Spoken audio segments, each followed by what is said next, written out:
Tuketi tusikie somo la 7.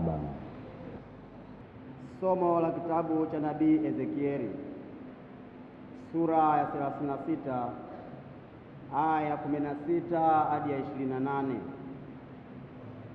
Neno la Bwana likanijia kusema, mwanadamu, nyumba ya Israeli walipoka katika nchi yao wenyewe, waliitia uchafu kwa njia yao na kwa matendo yao. Njia yao mbele zangu ilikuwa kama uchafu wa mwanamke wakati wa kutengwa kwake. Kwa hiyo nalimwaga hasira yangu juu yao kwa ajili ya damu waliomwaga juu ya nchi, na kwa sababu wameitia uchafu wa vinyago vyao. Nikawatawanya katika mataifa, wakatapakanyika katika nchi nyingi, kwa kadiri ya njia yao na kwa kadiri ya matendo yao naliwahukumu. Nao walipofikiria mataifa yale waliyowatendea, waliitilia unajisi jina langu takatifu, kwa kuwa watu walinena wakisema, watu hawa ni watu wa Bwana, nao wametoka katika nchi yake. Lakini naliwahurumia kwa ajili ya jina langu takatifu, ambalo nyumba ya Israeli walikuwa wameitilia unajisi katika mataifa walioendea. Kwa hiyo waambieni nyumba ya Israeli, Bwana Mungu asema hivi, sitendi hili kwa ajili yenu, nyumba ya Israeli, bali kwa ajili ya jina langu takatifu, mlioitilia unajisi katika mataifa mlioendea. Nami nitalitakasa jina langu kuu, mliotiliwa unajisi katika mataifa mlioitilia unajisi kati yao. Nao mataifa watajua ya kuwa mimi ni Bwana, asema Bwana Mungu, nitakapotakaswa kati yenu mbele ya macho yao. Maana nitawatwaa kati ya mataifa, nami nitawakusanya na kuwatoa katika nchi zote, na kuwarudisha katika nchi yenu wenyewe. Nami nitawanyunyuzia maji safi, nanyi mtakuwa safi. Nitawatakaseni na uchafu wenu wote na vinyago vyenu vyote. Nami nitawapa ninyi moyo mpya, nami nitatia roho mpya ndani yenu. Nami nitatoa moyo wa jiwe mliomo ndani ya mwili wenu, nami nitawapa moyo wa nyama. Nami nitatia roho yangu ndani yenu na kuwaendesha katika sheria zangu, nanyi mtazishika hukumu zangu na kuzitenda. Nanyi mtakaa katika nchi ile niliyowapa baba zenu, nanyi mtakuwa watu wangu, nami nitakuwa Mungu wenu. Neno la Bwana.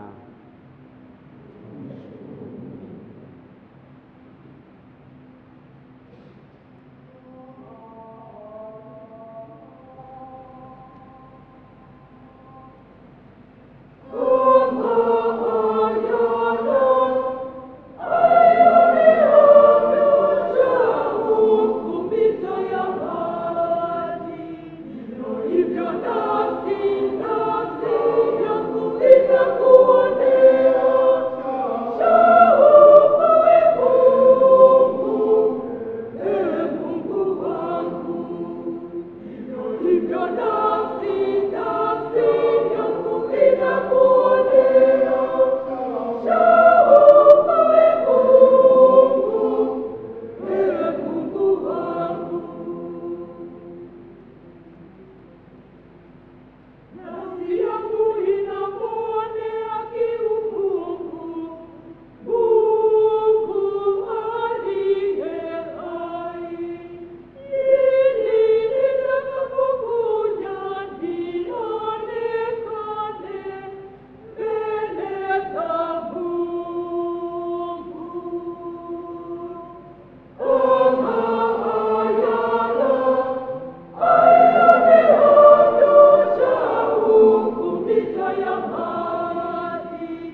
Tuombe.